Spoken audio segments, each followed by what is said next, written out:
Auzubillahiminashaitanirrajim. Bismillahirrahmanirrahim. Assalamualaikum dear students. Myself Mohammad Uzair Hassan and I am your maths teacher. Students, मैं chapter number 1 की previous 2 exercises अपनी पिछली videos में बड़ी ही detail के साथ एक्सप्लेन कर चुका हूं। आज हम लोग चैप्टर नंबर 1 की थर्ड एंड लास्ट एक्सरसाइज को सॉल्व करेंगे। तो आइए स्टार्ट करते हैं। बस ऐसे ये एक्सरसाइज ना बड़ी ही कंसेप्चुअल सी एक्सरसाइज है। पहले आपको उसके लिए स्टेटमेंट को समझना है और अकॉर्डिंगली सिचुएशन, मतलब जो भी स्टेटमेंट में सिचुएशन दी होगी हम उसके मुताबिक क्वेश्चन को आराम आराम से सॉल्व करते जाएंगे। The sum of 3 consecutive integers is 42। क्या कह रहा है वो कि 3 कंसेक्टिव इंटीजर्स को ऐड करने से जो नंबर आ रहा है वो क्या आएगा 42।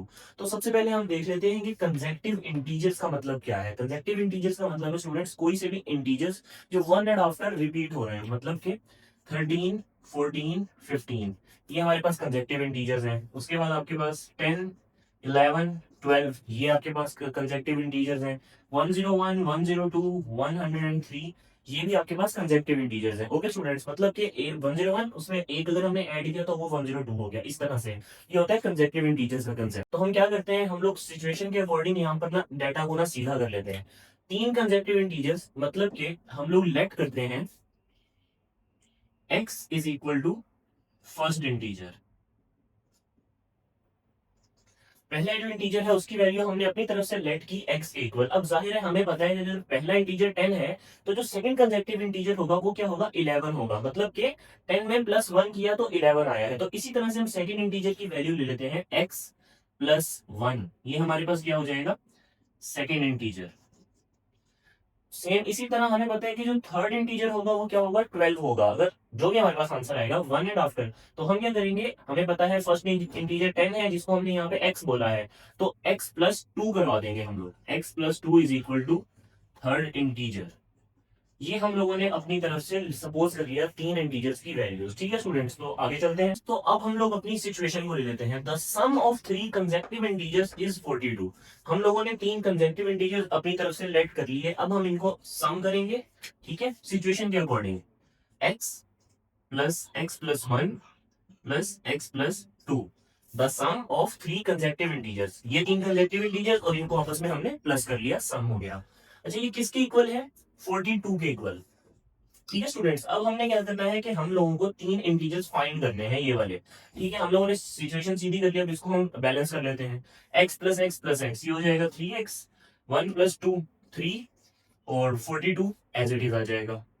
अब ये वाला 3 42 के पास जाके नेगेटिव का साइन बन जाएगा इसका। 3x is equal to 42 minus 3 हो जाएगा और इसके बाद 3x इज इक्वल टू 39। ठीक है, इस हमें सिर्फ x की वैल्यू फाइंड करनी है तो हम दोनों तरफ 3 से डिवाइड करवा देंगे।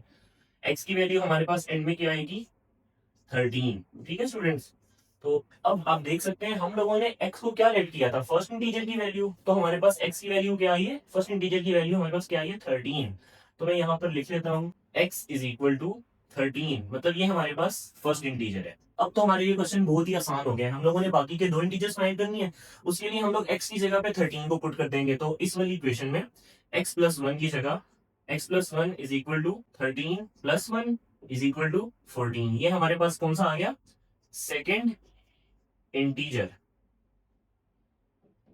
ठीक है स्टूडेंट्स, अच्छा इसके बाद हम लोगों ने क्या करना है, इस इक्वेशन में हम लोग x की वैल्यू जो हम लोगों ने फाइंड की है वो पुट कर लेते हैं। x प्लस 2 में x की जगह पे 13 पुट करना है। 13 प्लस 2 क्या आएगा हमारे पास 15। यहाँ पर ये हमारे पास कौन सा इंटीजर फाइंड हो गया थर्ड इंटीजर। बिल्कुल ही सिंपल सा क्वेश्चन था students. Question number 2, the diagram shows triangle ABC, find the length of AB in the form of a under root 3 plus b under root 5 centimetre. Book में ये question काफी ज्यादा lengthy है, मैंने खुद इसको थोड़ा शॉर्ट करके लिखा है यहाँ पे, तो लेकिन मैं समझाऊंगा आपको सारी चीजें जो जो इस क्वेश्चन में गिवन है। अच्छा, सबसे पहले तो आप देखें the diagram shows right angled triangle ABC। अब इस राइट एंगल ट्राइंगल का मतलब क्या है, राइट एंगल ट्राइंगल एक ऐसा ट्राइंगल होता है जिसके अंदर एक 90 डिग्री का एंगल बने। जैसे कि ये हमारे पास, अब आप देख सकते हो जो ये वाला स्ट्रेट लाइन है और ये जो लाइन है एक्स और वाई एक्सिस का, ये हमारे पास एक 90 डिग्री का एंगल बना रहा है। तो that's why this is called right angle triangle. Question की तरफ चलते हैं। तो डायग्राम में हमारे पास एक तो राइट एंगल ट्राइंगल शो करवाया गया है और उसकी हमें एक तो चीजें बताई गई हैं। एक हमें क्या चीज बताई गई है कि ए और सी जो 2 पॉइंट्स हैं उसके, उनकी जो लेंथ है वो ये है। ठीक है, 3 प्लस √5। उसके साथ हमें एक और चीज बताई गई है कि जो इस पूरे ट्राइंगल का एरिया है वो हमें गिवन दिया है। वो क्या है, 1 प्लस √15 सेंटीमीटर स्क्वायर। अब क्या कहता है हमें कि हमने इन सब चीजों को यूज करके फाइंड करनी है ए बी की लेंथ।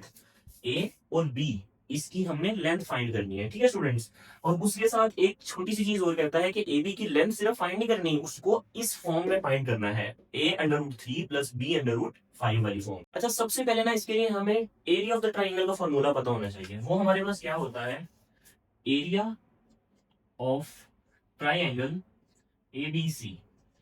ये एक फॉर्मूला है ट्राइंगल का, आप लोग इससे वाकिफ भी होंगे। 1/2 into breadth multiplied by height, ठीक है। अब बी फॉर ब्रेड्थ, ब्रेड्थ हमारे पास क्या होती है कि एक चीज कितनी चौड़ी है, वाइड है, मतलब कि ए से लेकर सी, ये इसकी ब्रेड्थ हो गई। और हाइट मतलब कितनी लंबी है चीज, ए से लेकर बी, ये इसकी क्या हो गई, हाइट हो गई, ठीक है। तो ये हमारे पास फॉर्मूला है, हम इसी फॉर्मूला को यूज करेंगे और अपनी चीजें फाइंड करेंगे जो जो हमें बोला हुआ है। अब हम लोगों को पता है कि एरिया ऑफ ट्राइंगल एबीसी इस सिचुएशन में हमें गिवन है 1 प्लस √15 सेंटीमीटर स्क्वायर। तो हम लोग पुट कर लेते हैं, चुप करके एरिया ऑफ ट्राइंगल एबीसी की जगह हम लोग ये चीज पुट कर लेते हैं, 1 प्लस √15, ठीक है। और 1/2 हमारे पास फॉर्मूले वाला एज इट इज आ जाएगा। अच्छा, बी और एच की जगह पे हमने क्या लिखना है, बी की जगह पे हम लिखेंगे ए सी, ठीक है, ए सी मल्टीप्लाइड बाय एच की जगह पे हम क्या लिखेंगे, ए डी, ओके, क्योंकि जो उसकी हाइट को शो करवा रही है चीज, ए डी। अच्छा, इस चीज को फर्दर कर लेते हैं, 1/2 इंटू, अब ए सी की तो हमारे पास लेंथ ऑलरेडी गिवन है ना क्वेश्चन से, तो हम लोग उसको पुट करते हैं। वो है हमारे पास √3 प्लस √5। लेकिन ए बी की कोई लेंथ गिवन नहीं है, तो वो हमारे पास एज इट इज लिखा जाएगा, ओके।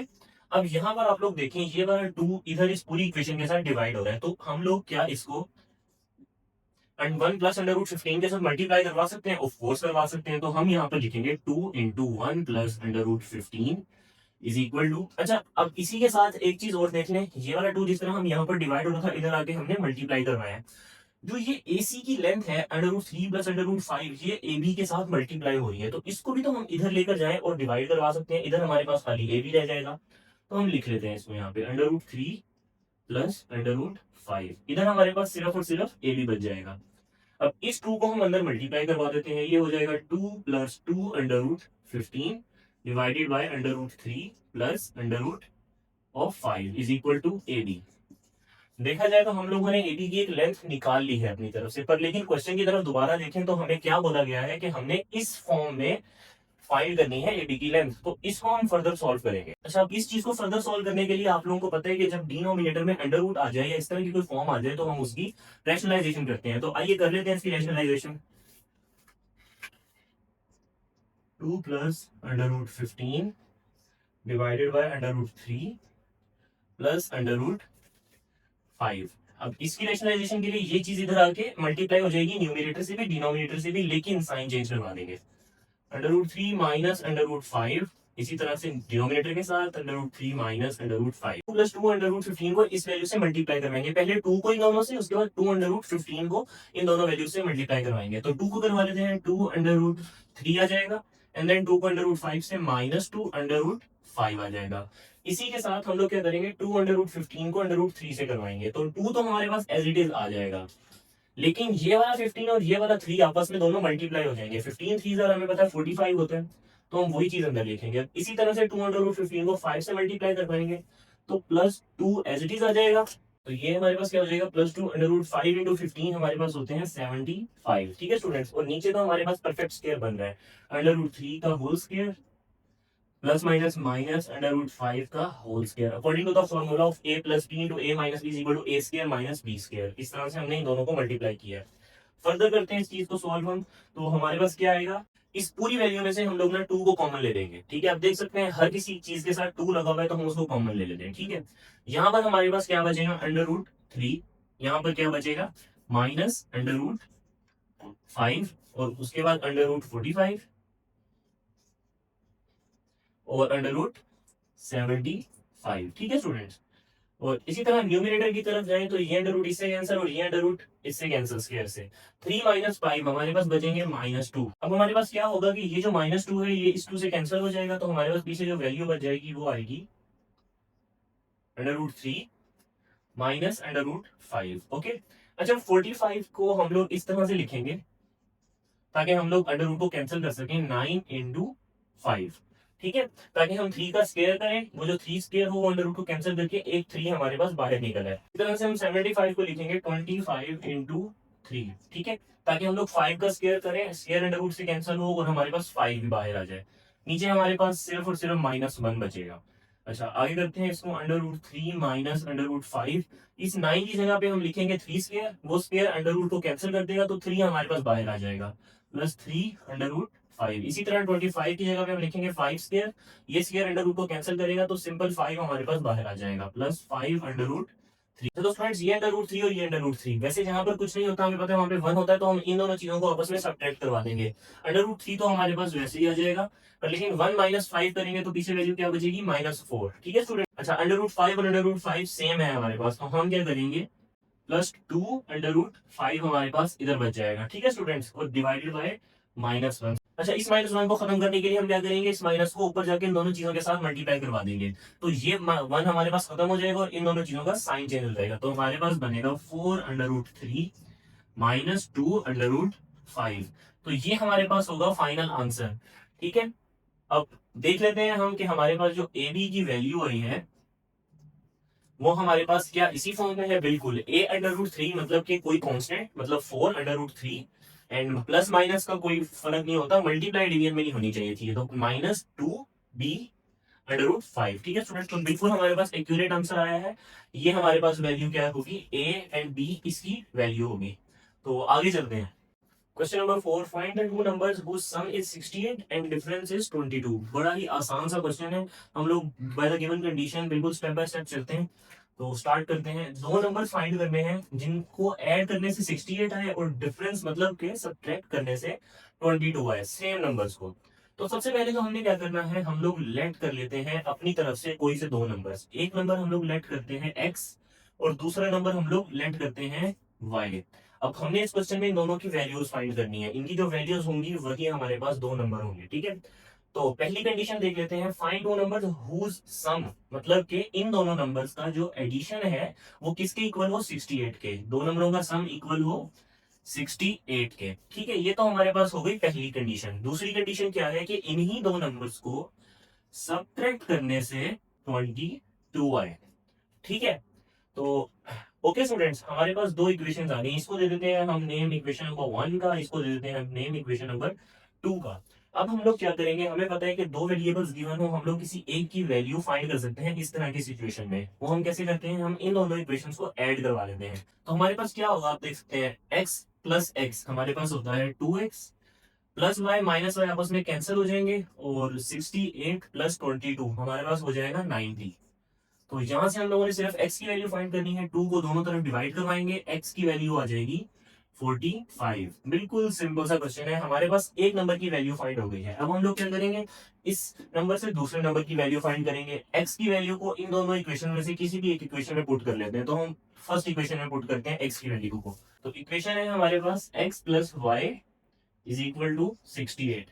x की वैल्यू हमने फाइंड की है 45, तो 45 plus y is equal to 68, ये 45 उधर चला जाएगा, y is equal to 68 minus 45, तो हमारे पास जो y की एंड में वैल्यू निकलेगी वो आएगी 23।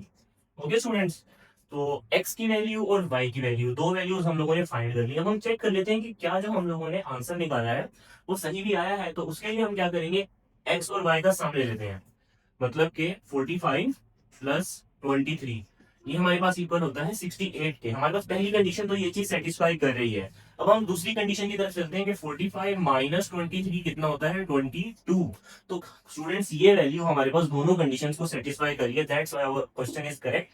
नेक्स्ट क्वेश्चन की तरफ चलता है तो बड़ा ही आसान था। नंबर 3 मैंने आप लोगों को नहीं करवाया क्योंकि वो सिमिलर था बिल्कुल क्वेश्चन नंबर 2 के। हम लोगों ने सिर्फ एरिया ऑफ द रेक्टेंगल का फॉर्मूला पुट करना और आंसर निकालना है। Question number 5, the temperature of Lahore is 48 degree Celsius, find the temperature in Fahrenheit scale. और उसके साथ साथ क्वेश्चन में हमें फ़ारेनहाइट का फॉर्मूला भी बताया हुआ है, बड़ा ही सिंपल सा क्वेश्चन।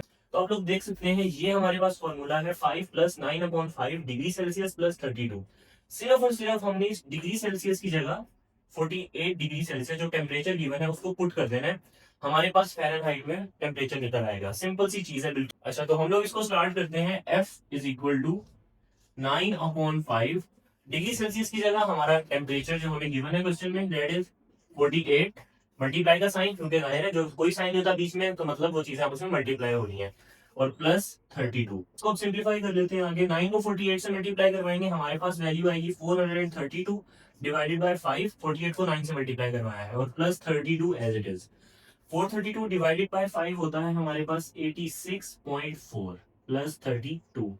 इन दोनों चीजों को जब आपस में ऐड करवाएंगे तो हमारे पास आंसर आएगा 118.4, और ये हमारे पास किस चीज में आई है वैल्यू, फ़ारेनहाइट में। ठीक है, तो हम लोगों ने फाइंड किया अपना लाहौर का टेम्परेचर जो 48 डिग्री सेल्सियस बताया हुआ था into Fahrenheit, that is 118.4 degree Fahrenheit. Hope so students आप लोगों को मेरा आज का लेक्चर पसंद आया होगा। ऐसी मजीद वीडियोस के लिए हमारे यूट्यूब चैनल को सब्सक्राइब करें, लाइक करें और मैक्सिमम अपने दोस्तों के साथ शेयर करें और हमारे साथ जुड़े रहें।